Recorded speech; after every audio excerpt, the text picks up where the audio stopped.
I'm Lilian Fulginiti, and I'm a professor at the University of Nebraska in the Department of Agricultural Economics. So I'm an economist. Well, food scarcity has a number of components. Food scarcity has to do with the quantity of food produced. Food scarcity has to do with the access that humans have to food, and that doesn't mean only the quantity that's there. It means the economic or the means that they have to access that food. It means the quality of the food. It means things like are these foods related to their cultural background? Are these the foods that they want? So there is the quantity of food. There is access, physical and economic, to food. There is a question of distribution of food. Is it available for all? Is it safe?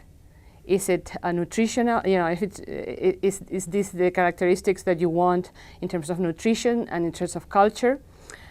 And I usually like to add two more components. That's the more traditional from an economics perspective. Those three are the components. Everybody access food that's nutritional, safe, that allows you to improve your well-being, to have a healthy life.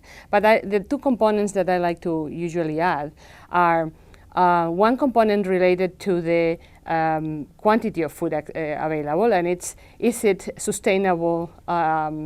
Is it grown in a sustainable way for the planet? And that's where the sustainable growth component of my research comes. The other issue that I think is very important in food security is food security within not only of the representative consumer and producer in the world, but food security within the household. Well, I just given that this is food security, a food security issue. I do think that the key in food security is that we are able to innovate in a sustainable way, that we devote the resources needed to produce those new techniques, the new goods, the new processes that would allow us to increase productivity in agriculture, but that this be done taking care of the resources we have around us, because those are going to be there for the future, and that's a very difficult thing to do. So I think that that's at least from my research point of view, that's key. And that the other thing for food security that's important is that we always keep in mind that not just because we are producing more food, we are going to resolve the issue of food security, because at this point there is enough food to feed a lot of people, but the food security issue is not resolved. So we need access, which means economic means to access food by everybody. And that requires not only other countries and other people to grow, but it also requires that we distribute that growth in a way in which everybody has what it needs to survive and have a healthy life.